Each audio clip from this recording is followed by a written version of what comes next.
بين يدي رحمته وأنزلنا من السماء ماء طهورا. Bismillahirrahmanirrahim. Alhamdulillahi wassalatu wassalamu ala rasulillah wa ala alihi wa ashabihi wa mawalah wa manitabah. Allahumma alimna ma jahilna anfa'na bima 'allamtana warzuqna ilman nafi'an ya rabbal alamin.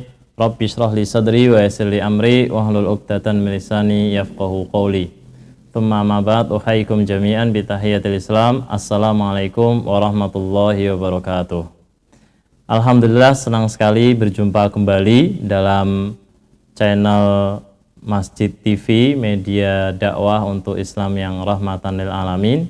Kali ini kita masih akan membahas tentang kaki, namun hanya sedikit saja. Juga kita akan membahas tentang tertib dalam wudhu. Nah, para ikhwan yang Allah muliakan, ikhwan dan akhwat yang Allah muliakan, terkait dengan persoalan membasuh atau mencuci kaki, kita sudah membahas pada pertemuan berikutnya. Kali ini kita akan membahas tentang lafadz ilal ka'bain. Allah Subhanahu wa taala berfirman dalam surat Al-Maidah ayat 6, ya ayyuhalladzina amanu idza qumtum ila sholati faghsilu wujuhakum wa aydiyakum ilal marafiqi wamsahu biru'usikum wa arjulakum ilal ka'bain. Dan ini lafadz yang terakhir, bagian yang terakhir, dan cucilah atau basuhlah atau usaplah ya kaki-kaki kalian ilal ka'bain, sampai ke dua mata kaki ya, ilal ka'bain, sampai ke dua mata kaki. Nah, para ulama berbeda pendapat ya, mereka sepakat sebenarnya tentang kaki itu termasuk bagian yang wajib dicuci bagi atau dibasuh bagi mereka yang berpendapat bahwasanya kaki itu bagian yang termasuk dibasuh atau wajib diusap bagi mereka yang berpendapat kaki itu hukumnya diusap. Saya sudah jelaskan di pertemuan sebelumnya. Nah, sekarang pada lafadz ilal ka'bain, apakah dua mata kaki itu termasuk bagian kaki yang harus dibasuh atau diusap?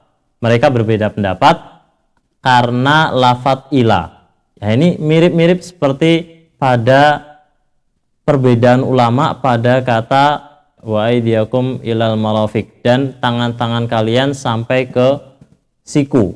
Nah, waktu itu kan saya sudah membahas tentang perbedaan makna ila. Ya, menurut ahli bahasa, ila ada yang menyebut makna ila itu artinya ma'a, bersama. Ada juga yang mengartikan ila itu sampai pada tujuan, maksudnya ada batasan akhirnya. Sehingga apabila ila diartikan dengan kata ma'a yang artinya bersamaan, ya bersamaan, maka kata ya wa arjulakum ilal ka'bain, maka dua mata kaki ini termasuk bagian anggota wudu yang harus dibasuh atau diusap. Nah, adapun mereka yang berpendapat bahwasanya ila lil ghayah ya, batasan, maka mereka mengatakan bahwa dua mata kaki itu tidak termasuk bagian yang dibasuh atau diusap. Namun jelas menurut jumhur ulama dan ini bagi kami pendapat yang lebih kuat, bahwasanya kata ilal ka'bain itu menunjukkan makna ma'a atau bersama, yaitu dua mata kaki itu bagian yang wajib diusap atau dibasuh karena banyaknya riwayat-riwayat dari hadis yang menjelaskan tentang hal itu. Nah, berikutnya kita akan membahas tentang tertib dalam wudhu. Nah, para ikhwan dan akhwat sekalian, selama ini kita berwudhu tentu dengan tertib ya, tentu dengan tertib. Dimulai dari mencuci tangan, ya, kemudian berkumur-kumur dan istinsyak, istinthar, memasukkan air ke dalam hidung lalu mengeluarkannya, kemudian membasuh muka, kemudian membasuh tangan, kemudian mengusap kepala dan telinga, kemudian membasuh kaki atau mengusap kaki. Itu secara urutannya seperti itu ya, seperti dalam ayat Allah Subhanahu wa taala menyebutkan ya ayyuhalladzina amanu idza qumtum ilas sholati faghsilu wujuhakum, maka basuhlah wajah-wajah kalian faghsilu wujuhakum wa aydiyakum, dan tangan-tangan kalian ila marafiqi, sampai ke siku, wamsahu birusikum, lalu usaplah kepala kalian, ya, wa arjulakum, dan kaki kalian, ya, ila ka'bain, sampai dua mata kaki. Urutannya seperti itu, ya, urutannya seperti itu. Namun, nah, para ulama, para ikhwan sekalian, berbeda pendapat apakah tertib atau urutan dalam berwudu itu yang dimulai dari mencuci tangan, berkumur-kumur hingga sampai mencuci atau membasuh kaki itu wajib atau tidak, ya. Bagi ulama dari kalangan Imam Malik, ya, madhab Malik, juga madhab Abu Hanifah atau Hanafiyah, juga Imam Daud Al-Zahiri, mereka berpandangan bahwa tertib dalam wudhu itu hukumnya tidak wajib, ya, hukumnya sunnah. Tertib dalam wudhu itu hukumnya sunnah. Artinya apabila kita berwudhu dimulai dengan membasuh atau membasuh muka terlebih dahulu, kemudian berkumur-kumur, ya, itu tidak mengapa, tidak menyebabkan wudhunya kemudian tidak sah, ya. Tidak kemudian lantas menyebabkan wudhunya tidak sah. Atau misalkan kita lupa nih, ya, saat berwudhu apakah kita sudah membasuh tangan atau belum, ya, membasuh tangan atau belum. Kemudian kita merasa sudah mengusap kepala tapi lupa apakah sudah membasuh tangan atau belum. Kemudian kita membasuh tangan kita, padahal kita sudah mengusap kepala. Artinya kan tidak urut, ya, tidak urut seperti yang disebutkan dalam ayat atau dalam hadis. Maka menurut mereka dari kalangan Malikiyah, Hanafiyah, dan Imam Daud Al-Zahiri, itu tidak menyebabkan batal wudhunya, karena tertib dalam wudhu, ya, tertib dalam wudhu itu hukumnya sunnah. Nah, bagi kalangan ulama Syafi'iyah, juga ulama Hanabilah, mereka berpendapat sebaliknya. Tertib dalam wudhu itu hukumnya wajib, sehingga apabila kasusnya seperti tadi, ya, saya misalkan berwudu dimulai dengan kumur-kumur, setelah kumur-kumur membasuh wajah, kemudian saya mengusap kepala, baru kemudian membasuh tangan, maka wudu saya harus saya ulangi, karena tertib dalam wudu itu hukumnya wajib menurut ulama dari kalangan Syafi'iyah dan Hanabilah, ya. Nah, para ikhwan sekalian, pangkal perbedaannya apa sih? Apa yang menyebabkan kedua belah pihak ini saling berbeda pendapat? Penyebabnya adalah huruf waw.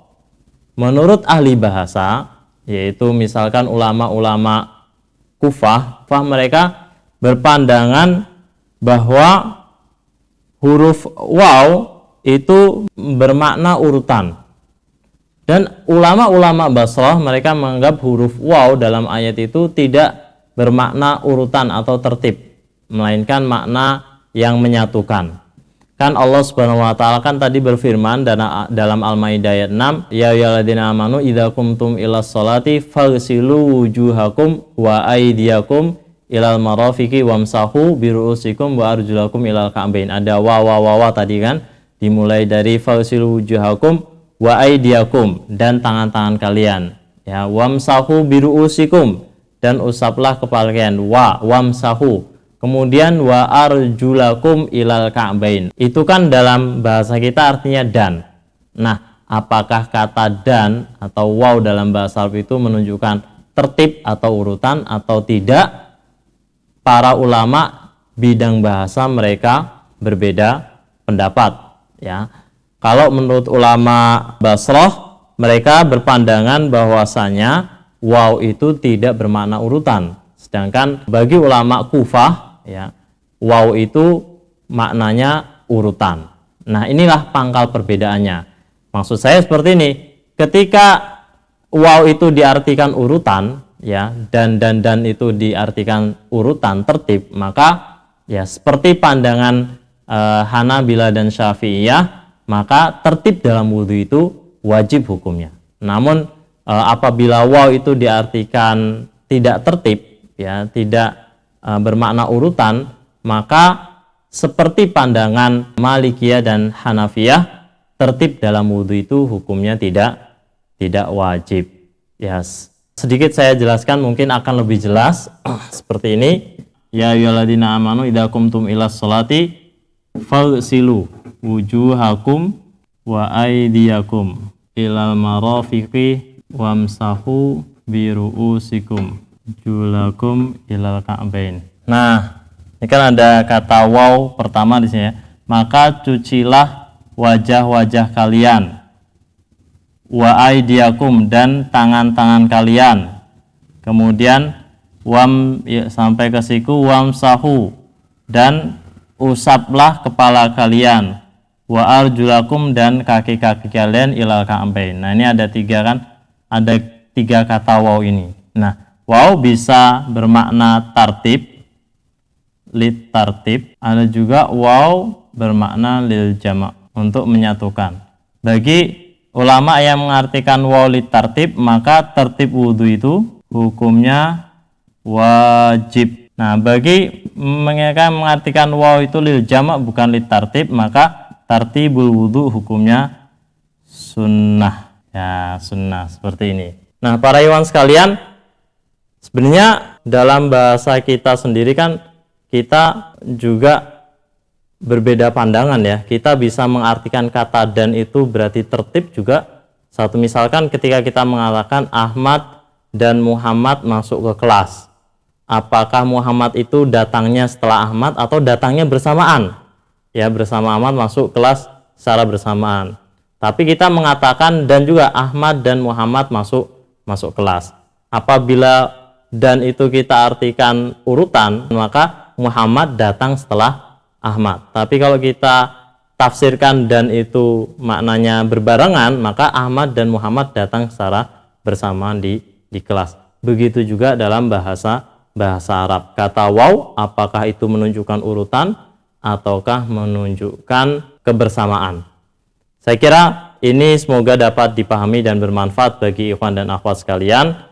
Barakallahu fikum, hadanallahu yakum wa afu minkum, wallahu a'lam bishawab. Subhanakallahumma bihamdika, asyhadu an la ilaha illa anta, astaghfiruka wa atubu ilaik. Assalamualaikum warahmatullahi wabarakatuh.